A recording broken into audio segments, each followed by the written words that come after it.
Dear friends, ಎಲ್ರಿಗೂ ನಮಸ್ಕಾರ. Welcome to ಜ್ಞಾನ ಗಂಗೋತ್ರಿ. ಕೆಎಸ್ ಪರೀಕ್ಷೆಗೆ ತಯಾರಿ ನಡೆಸ್ತಾ ಇರ್ತಕ್ಕಂಥ ಎಲ್ಲಾ ಆಕಾಂಕ್ಷಿಗಳಿಗೆ ಜ್ಞಾನ ಗಂಗೋತ್ರಿ ಸಂಸ್ಥೆಯಲ್ಲಿ ಏಪ್ರಿಲ್ 14ನೇ ತಾರೀಕು ಕೆಎಸ್ಗೆ ಸಂಬಂಧಪಟ್ಟಂತೆ intensive learning program mission KS 360 ಅನ್ನೋದನ್ನ ಲಾಂಚ್ ಮಾಡ್ತಾ ಇದ್ದೇವೆ. ಸೊ ಅದೇ ರೀತಿ ಪೊಲೀಸ್ ಸಬ್ ಇನ್ಸ್ಪೆಕ್ಟರ್ ಆಕಾಂಕ್ಷಿಗಳಿಗೆ 14ನೇ ಏಪ್ರಿಲ್ ನಿಂದ ಮುಂದಿನ ಆಫ್ಲೈನ್ ತರಗತಿಗಳನ್ನ ಲಾಂಚ್ ಮಾಡ್ತಾ ಇದ್ದೇವೆ. ಸೊ GPSTR ಕೋರ್ಸ್ ನ ಇನಾಗ್ರೇಷನ್ ಕ್ಲಾಸ್ ನ ನಾವು 6th ಏಪ್ರಿಲ್ ಕಂಡಕ್ಟ್ ಮಾಡಿರ್ತೇವೆ. ಸೊ ಇದಕ್ಕೆ ಸಂಬಂಧಪಟ್ಟ ತರಗತಿಗಳು ಮಂಡೇ ಅಂದ್ರೆ ಸೋಮವಾರದಿಂದ ಆನ್ಲೈನ್ ಮತ್ತು ಆಫ್ಲೈನ್ ಎರಡೂ ಮೋಡ್ಸ್ ಅಲ್ಲೂ ನಾವು ಕ್ಲಾಸಸ್ ನ ಕಂಡಕ್ಟ್ ಮಾಡ್ತಾ ಇದ್ದೇವೆ. ಸೊ ಅದೇ ರೀತಿಯಾಗಿ ಪೊಲೀಸ್ ಕಾನ್ಸ್ಟೇಬಲ್ ತರಗತಿಗಳನ್ನ ನಾವು 15ನೇ ಏಪ್ರಿಲ್ ಲಾಂಚ್ ಮಾಡ್ತಾ ಇದ್ದೇವೆ. ಸೊ ಈ ಎಲ್ಲಾ ತರಗತಿಗಳ ಬಗ್ಗೆ ಹೆಚ್ಚಿನ ಮಾಹಿತಿ ಬೇಕಾಗಿದ್ದಲ್ಲಿ ಇಲ್ಲಿ ಕಾಣ್ತಾ ಇರ್ತಕ್ಕಂಥ ಸಂಖ್ಯೆಗೆ ಕರೆ ಮಾಡಿ ತಿಳ್ಕೊಳ್ಬೇಕಾಗಿ ವಿನಂತಿ. With this let's get in to inquest current affairs for the date of 9th April 2022. So ಈ ಎಲ್ಲ ಪ್ರಚಲಿತ ಘಟನೆಗಳನ್ನ ಇಲ್ಲಿ ಕಾಣ್ತಾ ಇರ್ತಕ್ಕಂಥ ಎಲ್ಲ ದಿನಪತ್ರಿಕೆಗಳಿಂದ ಸೋರ್ಸ್ ಮಾಡಿರ್ತವೆ. And at the end of the presentation we will have given inquest challenge quiz. ಇದರಲ್ಲಿ first 10 students who give the correct answers will be acknowledged in the next presentation. And articles ಮಧ್ಯದಲ್ಲೂ ಕೂಡ ಒಂದು ಪ್ರಶ್ನೆಯನ್ನ ಕೇಳಿರ್ತೀವಿ, ಅದಕ್ಕೂ ಉತ್ತರವನ್ನ ನೀವು comment section ಅಲ್ಲಿ ಬರೀಬಹುದಾಗಿರುತ್ತೆ. ಈ ಎಲ್ಲ ಚಟುವಟಿಕೆಗಳು ನಿಮ್ಮ ಎಲ್ಲ ಸ್ಪರ್ಧಾತ್ಮಕ ಪರೀಕ್ಷೆಗಳಿಗೆ ಉಪಯುಕ್ತವಾಗಿರುತ್ತವೆ. So before getting in to today's articles, these are the key answers of inquest challenge number 131. and we appreciate Purnima, Basamma, Manu, Veerashaiva, Shivaganga, Harish, Devraj, Viresh, Kantraj, Praveen, and many others also have given correct answers. Thank you very much for your participation. With this, let's get into the first article. So ಇವತ್ತಿನ ಮೊದಲನೇ article ministry of defence ಅಥವಾ ರಕ್ಷಣಾ ಸಚಿವಾಲಯಕ್ಕೆ ಸಂಬಂಧಪಟ್ಟಂತೆ ನಮ್ಮ DRDO conduct ಮಾಡಿರ್ತಕ್ಕಂಥ ಒಂದು successful flight test. So ಆ ಒಂದು ಫ್ಲೈಟ್ ಟೆಸ್ಟ್ ನ ನಾವು SFDR ಅಂತ ಕರಿತೀವಿ. ಸೊ ಈ ಒಂದು ಆರ್ಟಿಕಲ್ ಅಲ್ಲಿ ನಾವು ಈ SFDR ನ ಯಶಸ್ವಿ ಉಡಾವಣೆ ಬಗ್ಗೆ ಸಂಪೂರ್ಣವಾಗಿ ಡಿಸ್ಕಸ್ ಮಾಡ್ತಾ ಬರೋಣ. What do you mean by SFDR? So SFDR ಅಂದ್ರೆ ಸಾಲಿಡ್ ಫ್ಯೂಯಲ್ ಡಕ್ಟೆಡ್ ರಾಮ್ಜೆಟ್ ಬೂಸ್ಟರ್ ಅಂತ ಕರಿತೀವಿ. ಸೊ ನಮ್ಮ ಒಂದು ಮಿಸೈಲ್ಸ್ ಏನಿರುತ್ತೆ, ಸೊ ಆ ಒಂದು ಕ್ಷಿಪಣಿಗಳಲ್ಲಿ ಒಂದು ಇಂಜನ್ ನ ಯೂಸ್ ಮಾಡ್ತಾರೆ. ಸೊ ಆ ಒಂದು ಇಂಜನ್ ನ ವೇಗವನ್ನ ವೃದ್ಧಿ ಮಾಡ್ಲಿಕ್ಕೆ ಒಂದು ಬೂಸ್ಟರ್ ನ ತಯಾರಿ ಮಾಡಿದರೆ. ಸೊ ಆ ಒಂದು ಬೂಸ್ಟರ್ ನ ನಾವು ಘನ ಇಂಧನ ಡಕ್ಟೆಡ್ ರಾಮ್ಜೆಟ್ ಬೂಸ್ಟರ್ ಅಂತ ಕರಿತೀವಿ. ಸೊ ಈ ಒಂದು ಬೂಸ್ಟರ್ ಸರಿಯಾಗಿ ಕೆಲಸ ಮಾಡುತ್ತಾ ಇಲ್ವಾ ಅನ್ನೋ ಒಂದು ಪರೀಕ್ಷೆಯನ್ನ ಮಾಡಿರ್ತಾರೆ. ಸೊ ಆ ಪರೀಕ್ಷೆಯನ್ನ ಕೋಸ್ಟ್ ಆಫ್ ಒಡಿಶಾ ಅಥವಾ ಒಡಿಶಾ ತೀರದಲ್ಲಿ ಸಕ್ಸಸ್ಫುಲ್ ಆಗಿ ಕಂಡಕ್ಟ್ ಮಾಡಿರ್ತಾರೆ. ಸೊ ಈ ಒಂದು ಪರೀಕ್ಷೆಯಲ್ಲಿ they have successfully demonstrated all mission objectives, ಅಂದ್ರೆ ಈ ಒಂದು ಮಿಷನ್ ಏನಿರುತ್ತೆ ಅದರ ಉದ್ದೇಶಗಳು ಏನೇನಿರುತ್ತೆ ಸೊ ಅದು ಎಲ್ಲದನ್ನ ಸಂಪೂರ್ಣವಾಗಿ ಪರೀಕ್ಷೆ ಮಾಡಿ ಪೂರೈಸಿರ್ತಾರೆ. ಸೊ ಹಾಗಿದ್ರೆ ಈ ಒಂದು SFDR ಅನ್ನೋದು ಏನಕ್ಕೆ ಸಹಾಯ ಮಾಡುತ್ತಂದ್ರೆ, so it enables missiles to intercept aerial threats. ಅಂದ್ರೆ ಇದನ್ನ ಭೂಮಿಯಿಂದ ಏರ್ಗೆ ಲಾಂಚ್ ಮಾಡ್ತಕ್ಕಂಥ ಮಿಸೈಲ್ಸ್ ಏನಿರುತ್ತೆ, ಸೊ ಏರ್ ಅಲ್ಲಿ ಬರ್ತಕ್ಕಂಥ ಈ ವೈಮಾನಿಕ ಬೆದರಿಕೆಗಳು ಏನಿರುತ್ತೆ ಸೊ ಅದನ್ನ ಪ್ರತಿಬಂಧನೆ ಮಾಡ್ಲಿಕ್ಕೆ ಈ SFDR ಅನ್ನೋದು ನಮ್ಗೆ ಸಹಾಯ ಮಾಡುತ್ತೆ. ಸೊ ಅದಾದ್ಮೇಲೆ ನಮ್ಮ ಮಿಸೈಲ್ಸ್ ನ ಸೂಪರ್ ಸಾನಿಕ್ ಸ್ಪೀಡ್ ಅಲ್ಲಿ ತೆಗೆದುಕೊಂಡು ಹೋಗ್ಲಿಕ್ಕೆ ಸಹಾಯ ಮಾಡುತ್ತೆ. ಅಂದ್ರೆ ಶಬ್ದಾತೀತ ವೇಗದಲ್ಲಿ ತೆಗೆದುಕೊಂಡು ಹೋಗ್ಲಿಕ್ಕೆ ಈ SFDR ಅನ್ನೋ ಒಂದು ಪ್ರೊಪಲ್ಷನ್ ನಮ್ಮ ಮಿಸೈಲ್ಸ್ಗೆ ಸಹಾಯ ಮಾಡುತ್ತೆ. ಹಾಗಿದ್ರೆ ಇದೇ ನಿಟ್ಟಿನಲ್ಲಿ ನಾವು ಈ ಸೂಪರ್ ಸಾನಿಕ್ ಬಗ್ಗೆ ಸ್ವಲ್ಪ ಹೆಚ್ಚಿನ ಮಾಹಿತಿಯನ್ನ ತಿಳ್ಕೊಳ್ಳೋದಾದ್ರೆ, ಸಾನಿಕ್ ಅಂದ್ರೆ ಗೊತ್ತಿರ್ಬೇಕು ನಿಮ್ಗೆ, ಸ್ಪೀಡ್ ಆಫ್ ಸೌಂಡ್ ನ ನಾವು ಸಾನಿಕ್ ಅಂತ ಕರಿತೀವಿ. ಸೊ ಕನ್ನಡದಲ್ಲಿ ಇಲ್ಲೇ ಇದೆ ನೋಡಿ, ಶಬ್ದಾತೀತ ಅಂದ್ರೆ ಈ ಒಂದು ಶಬ್ದದ ವೇಗಕ್ಕೆ ನಮ್ಮ ಒಂದು ಕ್ಷಿಪಣಿಗಳ ವೇಗವನ್ನ ನಾವು ಮ್ಯಾಚ್ ಮಾಡ್ತೀವಿ. ಸೊ ಆ ಒಂದು ಮ್ಯಾಚ್ ಮಾಡೋ ಸಂಖ್ಯೆ ಬರುತ್ತೆ, ಆ ಸಂಖ್ಯೆಯನ್ನ ನಾವು ಮ್ಯಾಕ್ ನಂಬರ್ ಅಂತ ಕರಿತೀವಿ. ಸೊ ಮ್ಯಾಕ್ ನಂಬರ್ ಅಂದ್ರೆ ಏನು ಅಂತ ನಿಮ್ಗೆ ಪರೀಕ್ಷೆಯಲ್ಲಿ ಕೇಳಿದ್ರೆ, ಇದು ಆಬ್ಜೆಕ್ಟ್ ಸ್ಪೀಡ್ ಅಂದ್ರೆ ನಮ್ಮ ಒಂದು ಕ್ಷಿಪಣಿಯ ವೇಗ ಏನಿರುತ್ತೆ ಅದನ್ನ ಸ್ಪೀಡ್ ಆಫ್ ಸೌಂಡ್ ಅಂದ್ರೆ ಶಬ್ದದ ವೇಗಕ್ಕೆ ಒಂದು ರೇಷಿಯೋ ತೆಗಿತಾರೆ, ಆ ವ್ಯಾಲ್ಯೂನ ನಾವು ಮ್ಯಾಕ್ ನಂಬರ್ ಅಂತ ಕರಿತೀವಿ.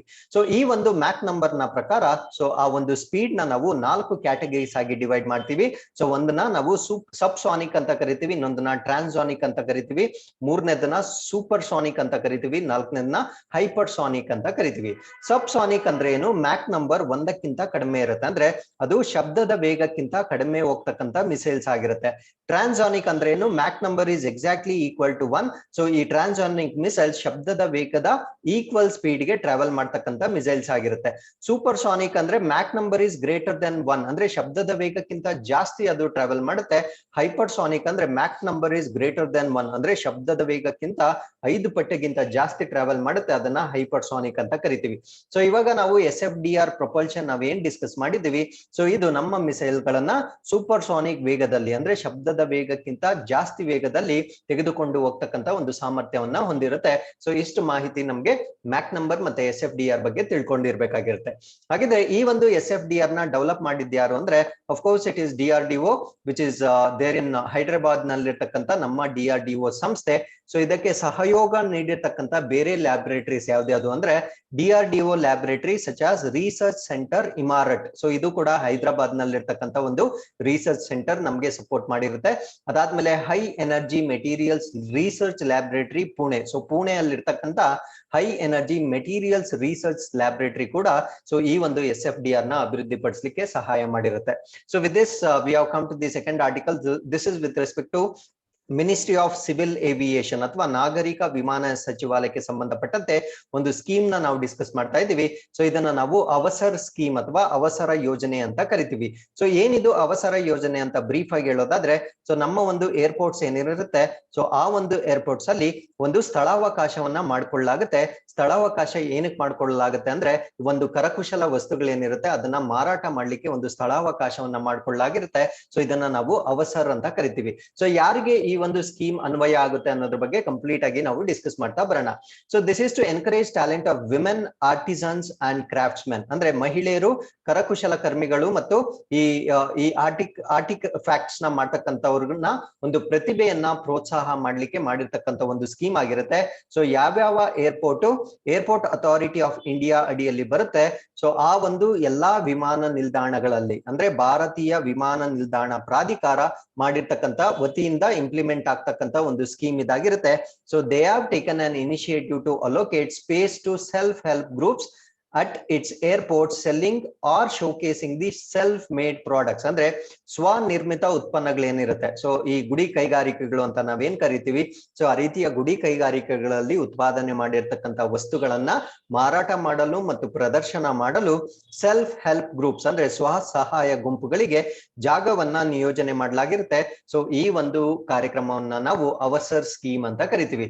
ಸೊ ಅವಸರ್ನ ಫುಲ್ ಫಾರ್ಮ್ ಹೇಳೋದಾದ್ರೆ airport as venue for skilled artisans of the region. So ವಿಮಾನ ನಿಲ್ದಾಣ ಪ್ರದೇಶದ ನುರಿತ ಕುಶಲ ಕಾರ್ಮಿಕರ ಸ್ಥಳ ಅನ್ನೋ ಒಂದು ಸ್ಕೀಮ್ ನ ಇಂಪ್ಲಿಮೆಂಟ್ ಮಾಡಿರ್ತಾರೆ. ಸೊ ಇದು ಅವರ ಒಂದು ಸ್ವಾವಲಂಬನೆ, ಸೆಲ್ಫ್ ರಿಲಯನ್ಸ್ ಅಥವಾ ಸೆಲ್ಫ್ ಡಿಪೆಂಡೆನ್ಸಿ ಏನಿರುತ್ತೆ, ಸೊ ಅದನ್ನ ಉತ್ತೇಜನ ಮಾಡ್ಲಿಕ್ಕೆ ಮಾಡಿರ್ತಕ್ಕಂಥ ಒಂದು ಸ್ಕೀಮ್ ಆಗಿರುತ್ತೆ. ಸೊ ಈ ಒಂದು ಸ್ಕೀಮ್ ನ ಅಡಿಯಲ್ಲಿ ವಿಮಾನ ನಿಲ್ದಾಣಗಳಲ್ಲಿ 100ರಿಂದ 200 ಸ್ಕ್ವೇರ್ ಫೀಟ್ ಅಷ್ಟು ಜಾಗವನ್ನ ಕೊಡಲಾಗುತ್ತೆ. So with respect to AAI ನಿರ್ವಹಿಸುವ ಎಲ್ಲಾ ವಿಮಾನ ನಿಲ್ದಾಣಗಳಲ್ಲಿ 100ರಿಂದ 200 ಚದರ ಅಡಿ ಪ್ರದೇಶವನ್ನ ನಿಗದಿ ಮಾಡಲಾಗಿರುತ್ತೆ. So with this we have come to the third article. So ಇದು ಪ್ರಧಾನ ಮಂತ್ರಿ ಮುದ್ರಾ ಯೋಜನೆ ಬಗ್ಗೆ ನಾವು ಡಿಸ್ಕಸ್ ಮಾಡ್ತೀವಿ. ಸೊ ಈ ಒಂದು ಮುದ್ರಾ ಯೋಜನೆ ಯಾರು ಕೊಡ್ತಾರೆ, ಎಷ್ಟೆಷ್ಟು ಅಮೌಂಟ್ ಕೊಡ್ತಾರೆ, ಅದ್ರಲ್ಲಿ ಬರ್ತಕ್ಕಂಥ ಡಿಫ್ರೆಂಟ್ ಟರ್ಮಿನಾಲಜಿ ಏನು, ಇದನ್ನೆಲ್ಲ ನಾವು ಡಿಸ್ಕಸ್ ಮಾಡ್ಬೇಕಾಗಿರುತ್ತೆ. ಸೊ ಕಾರಣ ಏನು ಅಂದ್ರೆ ಈ ಮುದ್ರಾ ಲೋನ್ ಅನ್ನೋ ಒಂದು ಸ್ಕೀಮ್ ಲಾಂಚ್ ಆಗಿ 7th ಆನಿವರ್ಸರಿ ಕಂಪ್ಲೀಟ್ ಆಗಿರುತ್ತೆ. ಅಂದ್ರೆ 7ನೇ ವಾರ್ಷಿಕೋತ್ಸವನ್ನ ನಾವ್ ಇವಾಗ ಆಚರಿಸ್ತಾ ಇದ್ದೇವೆ. ಹಾಗಿದ್ರೆ ಈ ಒಂದು ಮುದ್ರಾ ಲೋನ್ ಸಿಸ್ಟಮ್ ಲಾಂಚ್ ಆಗಿರೋದು ಯಾವಾಗ ಅಂದ್ರೆ ಏಪ್ರಿಲ್ ತಿಂಗಳಲ್ಲಿ, ಅಂದ್ರೆ 2015 ಏಪ್ರಿಲ್ ಅಲ್ಲಿ ಇದು ಲಾಂಚ್ ಆಗಿರುತ್ತೆ. So this is to provide loans up to 10 lakh to non corporate, non farm, small and micro enterprises. ಅಂದ್ರೆ ಕಾರ್ಪೊರೇಟ್ ಅಲ್ಲದ ಕೃಷಿಯೇತರ ಸಣ್ಣ ಮತ್ತು ಸೂಕ್ಷ್ಮ ಉದ್ಯಮಗಳಿಗೆ 10 ಲಕ್ಷದವರೆಗೂ ಸಾಲವನ್ನು ನೀಡ್ತಕ್ಕಂಥ ಒಂದು ಕಾರ್ಯಕ್ರಮವನ್ನ ನಾವು ಪ್ರಧಾನ ಮಂತ್ರಿ ಮುದ್ರಾ ಯೋಜನೆ ಅಂತ ಕರಿತೀವಿ. ಸೊ ಈ ಒಂದು ಯೋಜನೆ ಅಡಿಯಲ್ಲಿ loans R provided by member lending institutions. So member lending institutions ಅಂದ್ರೆ ಏನೇನು ಅಂತ ನಾವು ಬ್ಲೂ ಕಲರ್ ಅಲ್ಲಿ ಮಾರ್ಕ್ ಮಾಡಿರ್ತೀವಿ. ಅಂದ್ರೆ ಈ ಒಂದು ಸಾಲ ನೀಡುವ ಸಂಸ್ಥೆಗಳ ಮೂಲಕ, ಸದಸ್ಯ ಸಾಲ ನೀಡುವ ಸಂಸ್ಥೆಗಳ ಮುಖಾಂತರ 10 ಲಕ್ಷದವರೆಗೆ ಈ ಒಂದು ಯೋಜನೆ ಅಡಿಯಲ್ಲಿ ಸಾಲವನ್ನ ನೀಡಲಾಗುತ್ತೆ. ಸೊ ಈ ಒಂದು ಯೋಜನೆಯಲ್ಲಿ ಸಾಲವನ್ನ 3 ಕ್ಯಾಟಗರೀಸ್ ಅಲ್ಲಿ ಕೊಡ್ತಾರೆ. ಆ 3 ಕ್ಯಾಟಗರೀಸ್ ನ ನಾವು ಶಿಶು, ಕಿಶೋರ್ ಮತ್ತೆ ತರುಣ್ ಅಂತ ಕರಿತೀವಿ. ಸೊ ಇದು ನಿಮ್ಮ ಎಕ್ಸಾಮಿನೇಷನ್ ಗೆ ಬಹಳ ಇಂಪಾರ್ಟೆಂಟ್ ಆಗುತ್ತೆ. ಶಿಶು ಅಂದ್ರೆ ಅಪ್ ಟು 50,000, ಸೊ 50,000ದವರೆಗೆ ಸಾಲವನ್ನ ಕೊಡ್ತಾರೆ. ಅಂದ್ರೆ this is the lowest amount that is given in Mudra scheme. So Kishore ಅಂದ್ರೆ 50,000ಕ್ಕೆ ಮೇಲ್ಪಟ್ಟು ಮತ್ತೆ 5 ಲಕ್ಷದ ಒಳಪಟ್ಟು ಸಾಲವನ್ನ ಕೊಡ್ತಾರೆ. ಸೊ ಇದನ್ನ ನಾವು ಕಿಶೋರ್ ಅಂತ ಕರಿತೀವಿ. ಸೊ ತರುಣ್ ಅಂದ್ರೆ more than 5 lakh ಮತ್ತೆ less than 10 lakh, 5 ಲಕ್ಷದಿಂದ 10 ಲಕ್ಷದವರೆಗೆ ಕೊಡ್ತಕ್ಕಂತ ಸಾಲವನ್ನ ನಾವು ತರುಣ್ ಯೋಜನೆ ಅಂತ ಕರಿತೀವಿ. ಸೊ ಇವೆಲ್ಲ PM ಮುದ್ರಾ ಅಡಿಯಲ್ಲಿ ಬರ್ತಕ್ಕಂತ ಲೋನ್ ಸ್ಕೀಮ್ಸ್ ಆಗಿರುತ್ತೆ. With this we have come to the fourth article. This is about Ministry of Culture ಅಥವಾ ಸಂಸ್ಕೃತಿ ಸಚಿವಾಲಯಕ್ಕೆ ಸಂಬಂಧಪಟ್ಟಂತೆ 2 ರೀತಿಯ ಅವಾರ್ಡ್ಸ್ ನ ನಾವಿಲ್ಲಿ ಡಿಸ್ಕಸ್ ಮಾಡ್ತಾ ಇದ್ದೀವಿ. ಸೊ ಒಂದನ್ನ ನಾವು ಸಂಗೀತ ನಾಟಕ ಅಕಾಡೆಮಿ ಪ್ರಶಸ್ತಿಗಳು ಅಂತ ಕರಿತೀವಿ, ಇನ್ನೊಂದನ್ನ ಲಲಿತ ಕಲಾ ಅಕಾಡೆಮಿ ಅವಾರ್ಡ್ಸ್ ಅಥವಾ ಪ್ರಶಸ್ತಿಗಳು ಅಂತ ಕರಿತೀವಿ. ಸೊ ಯಾರ್ಯಾರಿಗೆ ಮತ್ತೆ ಯಾವ ಸಾಲಿನ ಪ್ರಶಸ್ತಿಗಳು ಕೊಟ್ಟಿದ್ದಾರೆ ಅದು ಕೂಡ ಇಂಪಾರ್ಟೆಂಟ್ ಆಗುತ್ತೆ. ಸೊ ಸಂಗೀತ ನಾಟಕ ಅಕಾಡೆಮಿ ಸಲುವಾಗಿ 2 ರೀತಿಯ ಪ್ರಶಸ್ತಿಗಳನ್ನ ಕೊಡ್ತಾರೆ. ಒಂದನ್ನ ಫೆಲೋಶಿಪ್ ಅಂತ ಕರಿತೀವಿ, ಇನ್ನೊಂದನ್ನ ಸಂಗೀತ ನಾಟಕ ಅವಾರ್ಡ್ಸ್ ಅಂತ ಕರಿತೀವಿ. ಸೊ ಇವಾಗ ಅನೌನ್ಸ್ ಆಗಿರೋದು 2018ನೇ ಸಂಗೀತ ನಾಟಕ ಅಕಾಡೆಮಿ ಫೆಲೋಶಿಪ್ ಮತ್ತೆ ಸಂಗೀತ ನಾಟಕ ಪ್ರಶಸ್ತಿಗಳಾಗಿರುತ್ತೆ. ಸೊ ಹಾಗಿದ್ರೆ ಎಷ್ಟು ಫೆಲೋಸ್ ಕೊಟ್ಟಿರ್ತಾರೆ ಅಂದ್ರೆ 4 ಫೆಲೋಸ್ ಕೊಟ್ಟಿರ್ತಾರೆ ಮತ್ತು 40 ಪ್ರಶಸ್ತಿಗಳನ್ನ ಕೊಟ್ಟಿರ್ತಾರೆ. This is with respect to Sangeet Natak Akademi. ಅದೇ ರೀತಿಯಲ್ಲಿ ಈ ಲಲಿತ ಕಲಾ ಅಕಾಡೆಮಿಯಲ್ಲಿ so for the year 2021, so 2021ನೇ ಸಾಲಿನ ಪ್ರಶಸ್ತಿಗಳನ್ನ ಕೊಟ್ಟಿರ್ತಾರೆ. ಸೊ ಈ ಒಂದು ಲಲಿತ ಕಲಾ ಅಕಾಡೆಮಿ ಸಲುವಾಗಿ 3 ಫೆಲೋಸ್ ಕೊಟ್ಟಿರ್ತಾರೆ ಮತ್ತು 20 ರಾಷ್ಟ್ರೀಯ ಪ್ರಶಸ್ತಿಗಳು ಅಥವಾ ನ್ಯಾಷನಲ್ ಅವಾರ್ಡ್ಸ್ ಅನ್ನ ಕೊಟ್ಟಿರ್ತಾರೆ. ಸೊ ಈ ಸಂಗೀತ ನಾಟಕ ಅಕಾಡೆಮಿಯಲ್ಲಿ 4 ಫೆಲೋಸ್ ಫಾರ್ ದಿ ಇಯರ್ 2018. ನಾನು ಮುಂಚೆನೆ ಹೇಳಿದಾಗೆ 2018ನೇ ಸಾಲಿನ ಪ್ರಶಸ್ತಿಗಳನ್ನ ಕೊಟ್ಟಿರ್ತಾರೆ. ಸೊ ಯಾವ ಫೀಲ್ಡ್ ಅಲ್ಲಿ ಈ ಪ್ರಶಸ್ತಿಯನ್ನ ಕೊಟ್ಟಿರ್ತಾರೆ ಅಂದ್ರೆ those who have performed well in arts, ಅಂದ್ರೆ ಈ ಒಂದು ಕಲಾ ಕ್ಷೇತ್ರದಲ್ಲಿ ಕಾಂಟ್ರಿಬ್ಯೂಟ್ ಮಾಡಿರ್ತಕ್ಕಂಥ 4 ಜನರಿಗೆ ಮತ್ತು ಉಳಿದ ಒಂದು 40 ಜನರಿಗೆ ಅಂದ್ರೆ ಟೋಟಲ್ 44 ಅವಾರ್ಡ್ಸ್ ನ ಇಲ್ಲಿ ಕೊಟ್ಟಿರ್ತಾರೆ. ಸೊ ನಮ್ಗೆ ಈ 4 ಫೆಲೋ ಅವಾರ್ಡ್ಸ್ ಏನಿರುತ್ತೆ ಅದು ಮಾತ್ರ ಪರೀಕ್ಷಾ ದೃಷ್ಟಿಯಿಂದ ಇಂಪಾರ್ಟೆಂಟ್ ಆಗುತ್ತೆ. ಸೊ ಯಾರ್ಯಾರಿಗೆ ಕೊಟ್ಟಿದ್ದಾರೆ ಅಂದ್ರೆ ಜಾಕೀರ್ ಹುಸೇನ್ ಅವರಿಗೆ, ಜತಿನ್ ಗೋಸ್ವಾಮಿ, ಸೋನಾಲ್ ಮಾನ್ಸಿಂಗ್ ಮತ್ತೆ Thiruvidaimarudur Kuppaiah Kalyanasundaram. So it's such a big name and tongue twister also. So ಈ 4 ಜನಕ್ಕೆ ಈ ಒಂದು ಪ್ರಶಸ್ತಿಯನ್ನ ಕೊಟ್ಟಿರ್ತಾರೆ. ಸೊ ಅದೇ ರೀತಿ ಈ ಲಲಿತ ಕಲಾ ಅಕಾಡೆಮಿ 2021ನೇ ಸಾಲಿನ ಈ ಪ್ರಶಸ್ತಿಗಳಾಗಿರುತ್ತೆ. ಸೊ ಇದನ್ನ 3 ಅತ್ಯುತ್ತಮ ಕಲಾವಿದರಿಗೆ ಅಂದ್ರೆ 3 ಔಟ್ಸ್ಟ್ಯಾಂಡಿಂಗ್ ಆರ್ಟಿಸ್ಟ್ ಗೆ ಕೊಡ್ತಕ್ಕಂತ ಒಂದು ಪ್ರಶಸ್ತಿ ಆಗಿರುತ್ತೆ. ಸೊ ಇದನ್ನ ಪಡೆದುಕೊಂಡಿರ್ತಕ್ಕಂಥವ್ರು ಯಾರು ಅಂದ್ರೆ ಹಿಮ್ಮತ್ ಶಾ, ಜ್ಯೋತಿ ಭಟ್ ಮತ್ತೆ ಶ್ಯಾಮ್ ಶರ್ಮಾ. ಸೊ ಈ 3 ಲಲಿತ ಕಲಾ ಅವಾರ್ಡ್ಸ್ ನ ಅಥವಾ ಲಲಿತ ಕಲಾ ಅಕಾಡೆಮಿ ಪ್ರಶಸ್ತಿಗಳನ್ನ ಕೊಟ್ಟಿರ್ತಾರೆ. ಹಾಗಿದ್ರೆ ಈ ಒಂದು ಸಂಗೀತ ನಾಟಕ ಅಕಾಡೆಮಿ ಬಗ್ಗೆ ಇನ್ನು ಸ್ವಲ್ಪ ಹೆಚ್ಚಿನ ಮಾಹಿತಿಯನ್ನ ತಿಳ್ಕೊಳ್ಳೋದಾದ್ರೆ ಸೊ ಇದನ್ನ ನಾವು ನ್ಯಾಷನಲ್ ಹಾನರ್ಸ್ ಅಂತ ಕರಿತೀವಿ. ಅಂದ್ರೆ ಈ ಒಂದು ರಾಷ್ಟ್ರೀಯ ಗೌರವವಾಗಿರ್ತಕ್ಕಂಥ ಒಂದು ಪ್ರಶಸ್ತಿಗಳಾಗಿರುತ್ತೆ. ಸೊ ಇದನ್ನ ಕೊಡ್ತಕ್ಕಂಥವ್ರು ನಮ್ಮ ಭಾರತೀಯ ಗಣರಾಜ್ಯ ಅಂದ್ರೆ ಇಂಡಿಯನ್ ಗವರ್ಮೆಂಟ್ ಇಂದ ಕೊಡ್ತಕ್ಕಂಥ ಒಂದು ಪ್ರಶಸ್ತಿ ಆಗಿರುತ್ತೆ. ಸೊ ಯಾರು ಕೊಡ್ತಾರೆ ಅಂದ್ರೆ on performing artist as well as teachers, scholars in the field of performing arts. ಅಂದ್ರೆ ಈ ಪ್ರದರ್ಶಕ ಕಲಾವಿದರು ಪ್ರದರ್ಶಕ ಕಲೆಯ ಕ್ಷೇತ್ರದಲ್ಲಿ ಶಿಕ್ಷಕರಿಗೆ, ವಿದ್ವಾಂಸರಿಗೆ ನೀಡ್ತಕ್ಕಂಥ ಒಂದು ಪ್ರಶಸ್ತಿ ಆಗಿರುತ್ತೆ. ಸೊ ಈ ಒಂದು ಪ್ರಶಸ್ತಿಯನ್ನ ಆಯ್ಕೆ ಮಾಡ್ಲಿಕ್ಕೆ ಒಂದು ಕೌನ್ಸಿಲ್ ಮಾಡಿರ್ತಾರೆ. ಸೊ ಅದನ್ನ ನಾವು ಅಕಾಡೆಮಿಕ್ ಜನರಲ್ ಕೌನ್ಸಿಲ್ ಅಥವಾ ಅಕಾಡೆಮಿಕ್ ಜನರಲ್ ಸಮಿತಿ ಅಂತ ಕರಿತೀವಿ. ಸೊ ಇದರಲ್ಲಿ distinguished musicians, dancer, theatre artist ಮತ್ತೆ ಸ್ಕಾಲರ್ಸ್ ಇರ್ತಾರೆ. ಅಂದ್ರೆ ಪ್ರಸಿದ್ಧ ಸಂಗೀತಗಾರರು, ನೃತ್ಯಗಾರರು, ರಂಗಭೂಮಿ ಕಲಾವಿದರು ಮತ್ತು ವಿದ್ವಾಂಸರನ್ನು ಒಳಗೊಂಡಂತೆ ಒಂದು ಕಮಿಟಿ ಮಾಡಿರ್ತಾರೆ. ಆ ಒಂದು ಕೌನ್ಸಿಲ್ ನ ಮುಖಾಂತರ ಆ ಪ್ರಶಸ್ತಿ ಕೊಡುವವರನ್ನ ಆಯ್ಕೆ ಮಾಡಲಾಗುತ್ತೆ.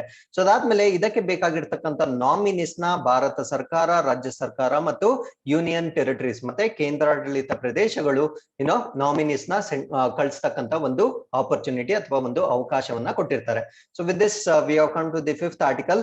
ಸೊ ಇದನ್ನ ನಾವು ವಿಶ್ವ ಹೋಮಿಯೋಪತಿ ದಿನ. ಸೊ ಈ ಒಂದು ದಿನದ ಬಗ್ಗೆ ನಾವು ಡಿಸ್ಕಸ್ ಮಾಡ್ತೀವಿ. ಅಂದ್ರೆ scientific convention on world homoeopathy day. So ಪ್ರತಿ ವರ್ಷ ಒಂದು ವರ್ಲ್ಡ್ ಹೋಮಿಯೋಪತಿ ಡೇ. ಸೊ ಜ್ಞಾಪಕ ಇಟ್ಕೊಳ್ಳಿ, ಇದು ವಿಶ್ವ, ರಾಷ್ಟ್ರೀಯ ಅಲ್ಲ, ಇದು ವಿಶ್ವ ಹೋಮಿಯೋಪತಿ ದಿನ. ಸೊ ಈ ಒಂದು ವಿಶ್ವ ಹೋಮಿಯೋಪತಿ ದಿನದಂದು ಒಂದು ಕನ್ವೆನ್ಷನ್ ಮಾಡ್ತಾರೆ. ಆ ಒಂದು ಕನ್ವೆನ್ಷನ್ ನಾವು ಸೈಂಟಿಫಿಕ್ ಕನ್ವೆನ್ಷನ್ ಅಥವಾ ವೈಜ್ಞಾನಿಕ ಸಮಾವೇಶ ಅಂತ ಕರಿತೀವಿ. ಸೊ ಈ ಚಿತ್ರದಲ್ಲಿ ನೀವು ಡಾಕ್ಟರ್ ಹನೆಮನ್ ಅನ್ನೋರ್ನ ನೋಡ್ಬೋದಾಗಿರುತ್ತೆ. ಸೊ ಇವ್ರನ್ನ ನಾವು ಫೌಂಡರ್ ಆಫ್ ಹೋಮಿಯೋಪತಿ ಅಂತ ಕರಿತೀವಿ, ಅಂದ್ರೆ ಹೋಮಿಯೋಪತಿಯ ಸಂಸ್ಥಾಪಕ ಅಂತ ಕರಿತೀವಿ. ಸೊ ಇವರ ಒಂದು ಬರ್ತ್ ಆನಿವರ್ಸರಿ ಏನಿರುತ್ತೆ ಇಲ್ಲಿ ನೋಡಿ, 10th April 1755. So it is such a, it belongs to 18th century. So 18ನೇ ಶತಮಾನಕ್ಕೆ ಸೇರಿರ್ತಕ್ಕಂಥ ಈ ಮಹಾನ್ ವ್ಯಕ್ತಿ ಈ ಹೋಮಿಯೋಪತಿಯನ್ನ ಇನ್ವೆಂಟ್ ಮಾಡಿರ್ತಾರೆ. ಸೊ ಇವರ ಬರ್ತ್ ಆನಿವರ್ಸರಿಯ ಸಲುವಾಗಿ ವರ್ಲ್ಡ್ ಹೋಮಿಯೋಪತಿನ ನಾವು ಪ್ರತಿ ವರ್ಷ ಸೆಲೆಬ್ರೇಟ್ ಮಾಡ್ತೀವಿ. ಸೊ ಇದರ ಬಗ್ಗೆ ಹೆಚ್ಚಿನ ಮಾಹಿತಿ ತಿಳ್ಕೊಳ್ಳೋದಾದ್ರೆ ಈ ವರ್ಲ್ಡ್ ಹೋಮಿಯೋಪತಿ ಡೇ ಸಲುವಾಗಿ ಒಂದು ಸೈಂಟಿಫಿಕ್ ಕನ್ವೆನ್ಷನ್ ಅಥವಾ ಒಂದು ವೈಜ್ಞಾನಿಕ ದಿನವನ್ನ ಆಚರಣೆ ಮಾಡಲಾಗುತ್ತೆ. ಸೊ ಈ ಒಂದು ವೈಜ್ಞಾನಿಕ ದಿನವನ್ನ ಆರ್ಗನೈಸ್ ಮಾಡ್ತಕ್ಕಂಥವ್ರು ministry of AYUSH. So AYUSH ಸಚಿವಾಲಯವು ಒಂದು ಸೈಂಟಿಫಿಕ್ ಕನ್ವೆನ್ಷನ್ ನ ಆಯೋಜನೆ ಮಾಡುತ್ತೆ. ಇದನ್ನ ನಾವು ವೈಜ್ಞಾನಿಕ ಸಮಾವೇಶ ಅಂತ ಕರಿತೀವಿ. ಸೊ ಈ ಒಂದು ಮಿನಿಸ್ಟ್ರಿ ಆಫ್ ಆಯುಷ್ ಅಡಿಯಲ್ಲಿ 3 ಅಪೆಕ್ಸ್ ಬಾಡಿಗಳು ಬರುತ್ತೆ. ಸೊ ಈ ಒಂದು 3 ಉನ್ನತ ಸಂಸ್ಥೆಗಳು ಅಥವಾ ಅಪೆಕ್ಸ್ ಬಾಡೀಸ್ ಏನಿರುತ್ತೆ, ಈ 3 ಅಪೆಕ್ಸ್ ಬಾಡೀಸ್ ಪ್ರತಿ ವರ್ಷ 10ನೇ ಏಪ್ರಿಲ್ ಪ್ರತಿ ವರ್ಷ 10ನೇ ಏಪ್ರಿಲ್ ಅಂದ್ರೆ ಈ ವರ್ಷ 2022ರಂದು ಒಂದು ಹೋಮಿಯೋಪತಿ ಡೇ ಏನಿರುತ್ತೆ, ವರ್ಲ್ಡ್ ಹೋಮಿಯೋಪತಿ ಡೇ ಏನಿರುತ್ತೆ, ಸೊ ಆ ಒಂದು ದಿನದಂದು 2 ದಿನಗಳ ಒಂದು ಸೈಂಟಿಫಿಕ್ ಕನ್ವೆನ್ಷನ್ ನ ಆರ್ಗನೈಸ್ ಮಾಡ್ತಾರೆ. ಸೊ ಹಾಗಿದ್ರೆ ಈ ಮಿನಿಸ್ಟ್ರಿ ಆಫ್ ಆಯುಷ್ ಅಡಿಯಲ್ಲಿ ಬರ್ತಕ್ಕಂಥ 3 ಅಪೆಕ್ಸ್ ಬಾಡೀಸ್ ಯಾವ್ದ್ಯಾವ್ದು ಅಂದ್ರೆ ಥೆರಪಿಯಲ್ಲಿ ಕೇಂದ್ರೀಯ ಮಂಡಳಿ ಅಂದ್ರೆ central council for research in homoeopathy, ಹೋಮಿಯೋಪತಿಯ ರಾಷ್ಟ್ರೀಯ ಆಯೋಗ ಅಂದ್ರೆ national commission for homoeopathy, national institute of homoeopathy ಅಂದ್ರೆ ಹೋಮಿಯೋಪತಿ ರಾಷ್ಟ್ರೀಯ ಹೋಮಿಯೋಪತಿ ಸಂಸ್ಥೆ. ಸೊ ಈ ಎಲ್ಲಾ ಒಂದು ಅಪೆಕ್ಸ್ ಬಾಡೀಸ್ ಏನಿದಾವೆ, ಸೊ ಇವು ಈ ಒಂದು ಸೈಂಟಿಫಿಕ್ ಕನ್ವೆನ್ಷನ್ ನ ಆರ್ಗನೈಸ್ ಮಾಡ್ತಕ್ಕಂಥ ಒಂದು ರೆಸ್ಪಾನ್ಸಿಬಿಲಿಟಿಯನ್ನ ಹೊಂದಿರ್ತವೆ. ಸೊ ಈ ಒಂದು ವರ್ಲ್ಡ್ ಹೋಮಿಯೋಪತಿ ಡೇ ಏನಿರುತ್ತೆ, it is observe to commemorate the birth anniversary of the founder of homoeopathy doctor Christian Friedrich Samuel Hahnemann ಅಂತ ಕರಿತೀವಿ. ಸೊ ಇವಾಗ ನಾವು ಅವರ 267ನೇ ಜನ್ಮ ವಾರ್ಷಿಕೋತ್ಸವದ ಸಲುವಾಗಿ ಸೊ ಈ ಒಂದು ದಿನವನ್ನ ಪ್ರತಿ ವರ್ಷ ಆಚರಣೆ ಮಾಡಲಾಗುತ್ತೆ. ಸೊ ಈ ಒಂದು ವರ್ಷದ ಸೈಂಟಿಫಿಕ್ ಕನ್ವೆನ್ಷನ್ ಏನಿರುತ್ತೆ, ಸೊ ಈ ಒಂದು ವೈಜ್ಞಾನಿಕ ಸಮಾವೇಶದ ಥೀಮ್ ಏನಾಗಿರುತ್ತೆ ಅಂತ ಪ್ರಶ್ನೆ ಕೇಳಿದ್ರೆ, homeopathy people's choice for wellness ಅಂದ್ರೆ ಹೋಮಿಯೋಪತಿ ವೆಲ್ನೆಸ್ ಗಾಗಿ ಜನರ ಆಯ್ಕೆ ಅನ್ನೋ ಒಂದು ಥೀಮ್ ನ ಆಧಾರದ ಮೇಲೆ ಈ ವರ್ಷದ ಸೈಂಟಿಫಿಕ್ ಕನ್ವೆನ್ಷನ್ ನ ಸೆಲೆಬ್ರೇಟ್ ಮಾಡಲಾಗ್ತಾ ಇದೆ. So with this we have come to the 6th article. This is with respect to the cabinet approval with respect to distribution of fortified rice across government schemes. ಅಂದ್ರೆ ಈ ಭಾರತ ಸರ್ಕಾರದ ಅನೇಕ ಯೋಜನೆಗಳೇನಿದ್ದಾವೆ, so ಈ ಎಲ್ಲಾ ಯೋಜನೆಗಳಾದ್ಯಂತ so ಬಲವರ್ಧಿತ ಅಥವಾ ಸಾರವರ್ಧಿತ ಅಕ್ಕಿ ವಿತರಣೆ ಮಾಡ್ಲಿಕ್ಕೆ ಸಚಿವ ಸಂಪುಟದಲ್ಲಿ ಅನುಮೋದನೆಯನ್ನ ನೀಡಲಾಗಿರುತ್ತೆ. ಸೊ ಈ ಒಂದು ಅನುಮೋದನೆಯನ್ನ 3 ಫೇಸಸ್ ಅಲ್ಲಿ ಕಂಡಕ್ಟ್ ಮಾಡ್ತಾರೆ. ಅಂದ್ರೆ ಈ ಫೋರ್ಟಿಫೈಡ್ ರೈಸ್, ಸೊ ನಿಮ್ಗೆಲ್ಲ ನಾನು ಮುಂಚೆನೆ ಫೋರ್ಟಿಫೈಡ್ ರೈಸ್ ಬಗ್ಗೆ ಡಿಸ್ಕಸ್ ಮಾಡಿದ್ದೆ. ಸೊ ನಮ್ಮ ಒಂದು ಅಕ್ಕಿ ಏನ್ ಡಿಸ್ಟ್ರಿಬ್ಯೂಟ್ ಆಗ್ತಾ ಇದೆ, ಸೊ ಅದರಲ್ಲಿ ನ್ಯೂಟ್ರಿಷನ್ ಕಂಟೆಂಟ್ ಕಡಿಮೆ ಇರೋದ್ರಿಂದ ಈ ಸ್ಟಂಟಿಂಗ್ ಅನ್ನೋ ಕಾಯಿಲೆ ಅಂದ್ರೆ ಮಕ್ಕಳಲ್ಲಿ ಕುಂಠಿತ ಬೆಳವಣಿಗೆ ಜಾಸ್ತಿ ಆಗ್ತಾ ಇರೋದ್ರಿಂದ ಸೊ ಅದನ್ನ ಕಡಿಮೆ ಮಾಡ್ಲಿಕ್ಕೆ ಫೋರ್ಟಿಫೈಡ್ ರೈಸ್ ನ ಕೊಡ್ತಾ ಇದ್ದಾರೆ. ಸೊ ಈ ಫೋರ್ಟಿಫೈಡ್ ರೈಸ್ ಅಲ್ಲಿ ಫೋಲಿಕ್ ಆಸಿಡ್, ಐರನ್ ಮತ್ತೆ ಈ ವೈಟಮಿನ್ಸ್ ನ ಇನ್ಕ್ಲೂಡ್ ಮಾಡಿ ಕೊಡ್ತಕ್ಕಂತ ರೈಸ್ ನ ನಾವು ಫೋರ್ಟಿಫೈಡ್ ಅಥವಾ ಸಾರವರ್ಧಿತ ಅಕ್ಕಿ ಅಂತ ಕರಿತೀವಿ. ಸೊ ಈ ಒಂದು ಅಕ್ಕಿಯನ್ನ 3 ಹಂತಗಳಲ್ಲಿ ಡಿಸ್ಟ್ರಿಬ್ಯೂಟ್ ಮಾಡ್ಲಿಕ್ಕೆ ಇವಾಗ ಕ್ಯಾಬಿನೆಟ್ ನಲ್ಲಿ ನಿರ್ಧಾರ ಮಾಡಿಕೊಳ್ಳಲಾಗಿರುತ್ತೆ. So across various schemes of the government. So ಆ ಎಲ್ಲಾ ಸ್ಕೀಮ್ಸ್ ಯಾವ್ದಾವ್ದು ಅನ್ನೋದ್ರ ಬಗ್ಗೆ ಸಂಪೂರ್ಣವಾಗಿ ನಾವು ಡಿಸ್ಕಸ್ ಮಾಡ್ತಾ ಬರೋಣ.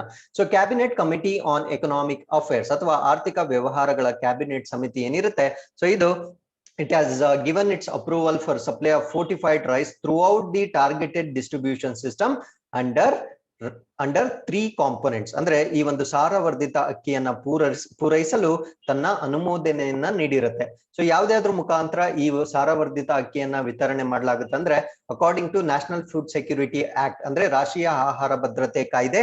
ಸೊ ಅದಾದ್ಮೇಲೆ ಇಂಟಿಗ್ರೇಟೆಡ್ ಚೈಲ್ಡ್ ಡೆವಲಪ್ಮೆಂಟ್ ಸರ್ವಿಸಸ್ ಅಂದ್ರೆ ಸಮಗ್ರ ಮಕ್ಕಳ ಅಭಿವೃದ್ಧಿ ಸೇವೆಗಳು. ಅದಾದ್ಮೇಲೆ ಪ್ರಧಾನ ಮಂತ್ರಿ ಪೋಷಣ್ ಶಕ್ತಿ ನಿರ್ಮಾಣ್. ಸೊ ಇದನ್ನ ನಾವು PM ಪೋಷಣ್ ಅಂತ ಕರಿತೀವಿ. ಸೊ PM ಪೋಷಣ್ ನ ಮುಂಚೆ ಮಿಡ್ ಡೇ ಮೀಲ್ ಸ್ಕೀಮ್ ಅಂತ ನಾವೇನ್ ಕರಿತಾ ಇದ್ವಿ, ಅಂದ್ರೆ ಮಧ್ಯಾಹ್ನದ ಬಿಸಿಯೂಟದ ಯೋಜನೆ ಅಂತ ಏನ್ ಕರಿತಾ ಇದ್ವಿ, ಸೊ ಅದನ್ನ ಇವಾಗ PM ಪೋಷಣ್ ಅಂತ ಕರಿತೀವಿ. ಸೊ ಈ 3 ಕಾಂಪೊನೆಂಟ್ಸ್ ನ ಸಲುವಾಗಿ ಇವಾಗ ಫೋರ್ಟಿಫೈಡ್ ರೈಸ್ ನ ಡಿಸ್ಟ್ರಿಬ್ಯೂಟ್ ಮಾಡ್ಲಿಕ್ಕೆ ನಿರ್ಧಾರವನ್ನ ತೆಗೆದುಕೊಳ್ಳಲಾಗಿರುತ್ತೆ. ಅದ್ರ ಜೊತೆ ಅದರ್ ವೆಲ್ಫೇರ್ ಸ್ಕೀಮ್ಸ್ ಏನೇನಿದ್ದಾವೆ ಅಂದ್ರೆ ಬೇರೆ ಬೇರೆ ಕಲ್ಯಾಣ ಕಾರ್ಯಕ್ರಮಗಳು ಏನೇನಿದ್ದಾವೆ, ಸೊ ಅದರ ಎಲ್ಲದರ ಮುಖಾಂತರ ಎಲ್ಲ ರಾಜ್ಯಗಳು ಮತ್ತು ಕೇಂದ್ರಾಡಳಿತ ಪ್ರದೇಶಗಳಲ್ಲಿ 2022ರ ವೇಳೆಗೆ ಹಂತ ಹಂತವಾಗಿ ಎಲ್ಲಾ ರಾಜ್ಯಗಳಲ್ಲೂ ಈ ಒಂದು ಫೋರ್ಟಿಫೈಡ್ ರೈಸ್ ನ ಕೊಡ್ಲಿಕ್ಕೆ ನಿರ್ಧಾರ ಮಾಡ್ಕೊಂಡಿರ್ತಾರೆ. ಸೊ ಈ ಒಂದು ಫೋರ್ಟಿಫೈಡ್ ರೈಸ್ ಬಗ್ಗೆ ಅರೌಂಡ್ 10-15 ಡೇಸ್ ಹಿಂದೆ ಕೂಡ ನಾವು ನಿಮ್ ಜೊತೆ ಡಿಸ್ಕಸ್ ಮಾಡಿದ್ವಿ. ಸೊ ಅವಾಗ ಬರೀ 11 ಸ್ಟೇಟ್ಸ್ ನ ಮಾತ್ರ ಸೆಲೆಕ್ಟ್ ಮಾಡ್ಕೊಂಡಿದ್ರು. 11 ರಾಜ್ಯಗಳಲ್ಲಿ ಎಲ್ಲಿ ಸ್ಟಂಟಿಂಗ್ ಜಾಸ್ತಿ ಇರುತ್ತೋ ಅಲ್ಲಿ ಮಾತ್ರ ಈ ಒಂದು ಫೋರ್ಟಿಫೈಡ್ ರೈಸ್ ನ ಡಿಸ್ಟ್ರಿಬ್ಯೂಟ್ ಮಾಡ್ಬೇಕು ಅಂತ ಡಿಕ್ಲೇರ್ ಮಾಡಿದ್ರು. ಬಟ್ ಇವಾಗ ಹೊಸ ಒಂದು ನಿರ್ಧಾರವನ್ನ ತೆಗೆದುಕೊಂಡಿರ್ತಾರೆ. ಸೊ ಇವಾಗ ಬರೀ 11 ರಾಜ್ಯವಲ್ಲ, ಭಾರತ ದೇಶದಲ್ಲಿರ್ತಕ್ಕಂಥ ಎಲ್ಲ ರಾಜ್ಯಗಳು ಮತ್ತು ಕೇಂದ್ರಾಡಳಿತ ಪ್ರದೇಶಗಳಲ್ಲಿ ಈ ಒಂದು ಸಾರವರ್ಧಿತ ಅಕ್ಕಿಯನ್ನ ವಿತರಣೆ ಮಾಡ್ಲಿಕ್ಕೆ ನಿರ್ಧಾರವನ್ನ ಕೈಗೊಂಡಿರ್ತಾರೆ. ಸೊ ಈ ಒಂದು ಫೋರ್ಟಿಫೈಡ್ ರೈಸ್ ನ ಡಿಸ್ಟ್ರಿಬ್ಯೂಷನ್ ಕಾಸ್ಟ್ ಆ ಒಂದು ವೆಚ್ಚ ಏನಿರುತ್ತೆ ಸಂಪೂರ್ಣ ವೆಚ್ಚವನ್ನ ಭಾರತ ಸರ್ಕಾರ ಭರಿಸುತ್ತೆ. ಸೊ ಎಲ್ಲಿಯವರೆಗೂ ಅಂದ್ರೆ 2024ರವರೆಗೂ ಅಂದ್ರೆ ಅವರ ಒಂದು ಟಾರ್ಗೆಟ್ ಏನಿರುತ್ತೆ. ಸೊ 2024ರವರೆಗೆ ಎಲ್ಲಾ ರಾಜ್ಯ ಮತ್ತು ಕೇಂದ್ರಾಡಳಿತ ಪ್ರದೇಶಗಳಿಗೆ ಸಾರವರ್ಧಿತ ಅಕ್ಕಿಯನ್ನ ವಿತರಣೆ ಮಾಡೋ ಒಂದು ಟಾರ್ಗೆಟ್ ನ ರೀಚ್ ಆಗೋವರೆಗೂ ಸಂಪೂರ್ಣವಾದ ಒಂದು ಆರ್ಥಿಕ ವೆಚ್ಚವನ್ನ ಕೇಂದ್ರ ಸರ್ಕಾರನೇ ಭರಿಸುತ್ತೆ.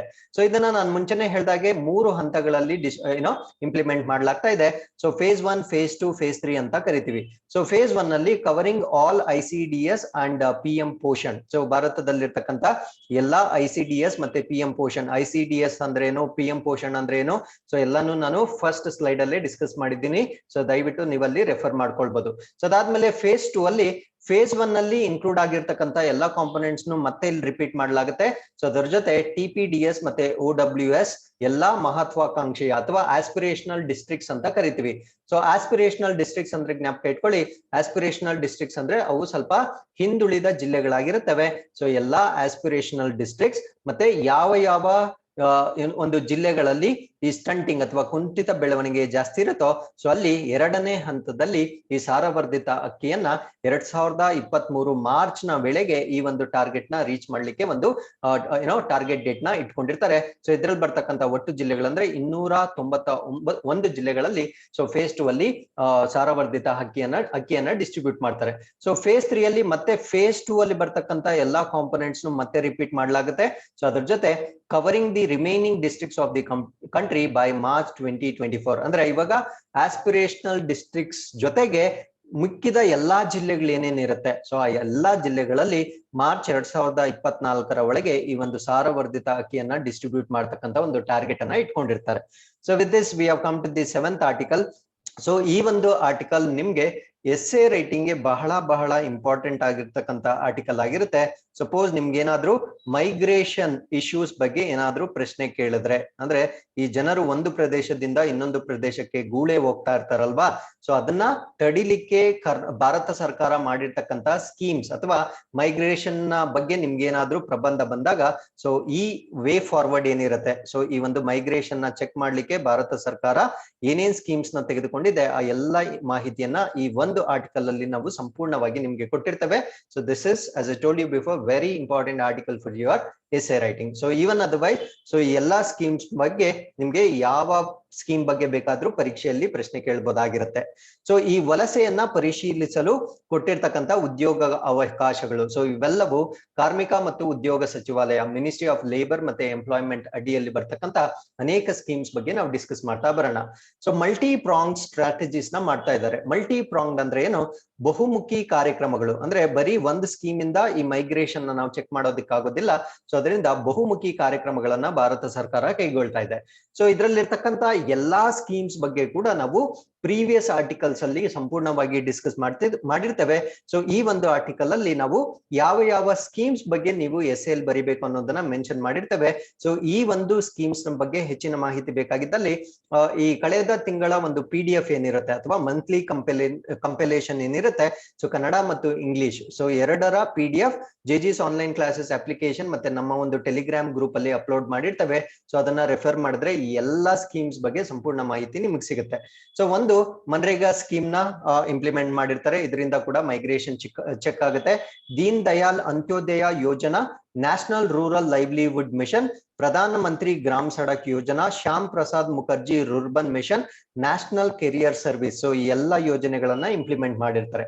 ಸೊ ಅದಾದ್ಮೇಲೆ ಈ ಒಂದು ಆತ್ಮ ನಿರ್ಭರ್ ಭಾರತ್ ಪ್ಯಾಕೇಜ್ ಅಡಿಯಲ್ಲಿ to provide stimulus to business and to mitigate address the impact of COVID-19. So ನಿನ್ನೆ ಅಷ್ಟೇ ನಾವು ಈ ಒಂದು ಆತ್ಮ ನಿರ್ಭರ್ ಭಾರತ್ ಬಜೆಟ್ ಅಡಿಯಲ್ಲಿ ಕಂಪನೀಸ್ಗೆ more than 1000 employees less than 1000 employees ಗೆ ಒಂದು ಸ್ಕೀಮ್ ಬಗ್ಗೆ ಡಿಸ್ಕಸ್ ಮಾಡಿದ್ವಿ.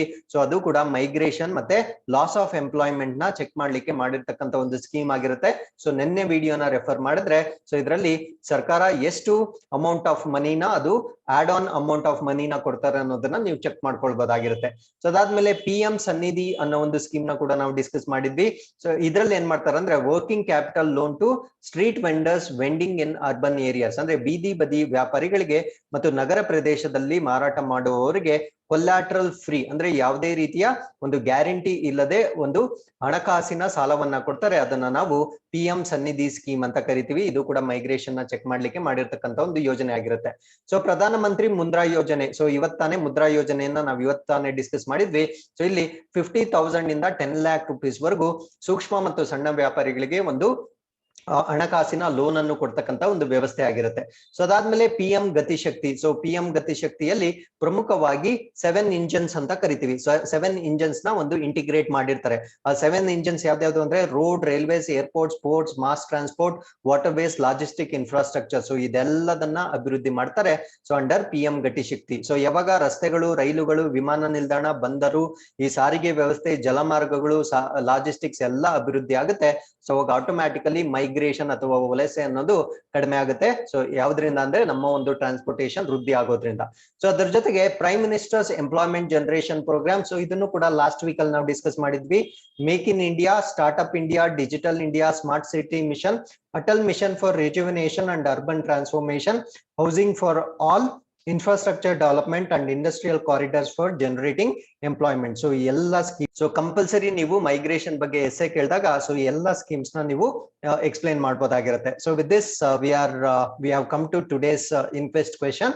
ಸೊ ಈ ಒಂದು ವಿಡಿಯೋದಲ್ಲಿ ಅಥವಾ ಈ ಒಂದು ಸೆಷನ್ ಅಲ್ಲಿ ನೀವು ಸ್ಮಾರ್ಟ್ ಸಿಟಿ ಮಿಷನ್ ಮತ್ತೆ Atal mission for rejuvenation and urban transformation, smart city mission ಮತ್ತೆ ಪುನರ್ ಯೌವನಗೊಳಿಸುವಿಕೆ ಮತ್ತು ಪುನರ್ವಸತಿಗೊಳಿಸುವಿಕೆ ಮತ್ತು ನಗರ ಪರಿವರ್ತನೆ ಅಟಲ್ ಮಿಷನ್. ಸೊ ಇವೆರಡರ ಬಗ್ಗೆ ಸಂಪೂರ್ಣ ಮಾಹಿತಿಯನ್ನ ನಮಗೆ ಕಮೆಂಟ್ ಸೆಕ್ಷನ್ ನಲ್ಲಿ ನೀವು ತಿಳಿಸಬಹುದಾಗಿರುತ್ತೆ.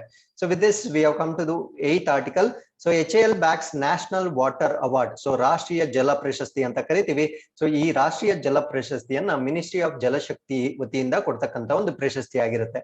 So HAL has backed the national water award under best industry for CSR initiative. ಅಂದ್ರೆ ಈ ಕಾರ್ಪೊರೇಟ್ ಸೋಷಿಯಲ್ ರೆಸ್ಪಾನ್ಸಿಬಿಲಿಟಿ ಇನಿಷಿಯೇಟಿವ್ ಏನ್ ಬರುತ್ತೆ, ಆ ಒಂದು ಚಟುವಟಿಕೆಯ ಕ್ಯಾಟಗರಿಯಲ್ಲಿ ಬೆಸ್ಟ್ ಉದ್ಯಮ ಅಥವಾ ಬೆಸ್ಟ್ ಆಕ್ಟಿವಿಟಿ ಸಲುವಾಗಿ HAL ಗೆ ಈ ಒಂದು ಪ್ರಶಸ್ತಿಯನ್ನ ಕೊಟ್ಟಿರ್ತಾರೆ. ಸೊ ಯಾವ ಒಂದು ಇನಿಷಿಯೇಟಿವ್ ನ ಇವ್ರು ಮಾಡಿರ್ತಾರ ಅಂದ್ರೆ Kumudvathi river rejuvenation project near Bengaluru. So ಬೆಂಗಳೂರಿನ ಸಮೀಪ ಇರತಕ್ಕಂತ ಕುಮುದ್ವತಿ ನದಿಯನ್ನ ಪುನರುಜ್ಜೀವನಗೊಳಿಸ್ತಕ್ಕಂತ ಒಂದು ಯೋಜನೆಯನ್ನ ಇವರು ಕೈಗೊಂಡಿರ್ತಾರೆ. ಸೊ ಈ ಒಂದು ಯೋಜನೆಯ ಸಲುವಾಗಿ HAL ಗೆ ರಾಷ್ಟ್ರೀಯ ಜಲ ಪ್ರಶಸ್ತಿಯನ್ನ ಕೊಡಲಾಗಿರುತ್ತೆ. ಸೊ ಈ ಒಂದು ಅವಾರ್ಡ್ ನ ಸ್ಥಾಪನೆ ಮಾಡಿರೋರು ಯಾರು ಅಂದ್ರೆ ministry of Jalshakti, department of water resources, river development and Ganga rejuvenation ಅಂದ್ರೆ ಜಲಶಕ್ತಿ ಸಚಿವಾಲಯ, ಜಲ ಸಂಪನ್ಮೂಲ, ನದಿ ಅಭಿವೃದ್ಧಿ ಮತ್ತು ಗಂಗಾ ಪುನರುಜ್ಜೀವನ ಇಲಾಖೆಯ ವತಿಯಿಂದ ಈ ಪ್ರಶಸ್ತಿಯನ್ನ ಸ್ಥಾಪನೆ ಮಾಡಲಾಗಿರುತ್ತೆ. ಸೊ ಇಲ್ಲಿಗೆ ಇವತ್ತಿನ ಎಲ್ಲಾ ಇನ್ಕ್ವೆಸ್ಟ್ ಕರೆಂಟ್ ಅಫೇರ್ಸ್ ಕಂಪ್ಲೀಟ್ ಆಗಿರುತ್ತೆ. So with this we have come to inquest challenge number 132. So you can just pause the video here, go through the questions and give us the answers. So once again, I'll meet you in tomorrow's current affairs. So till then, keep reading, be safe. Thank you very much for watching.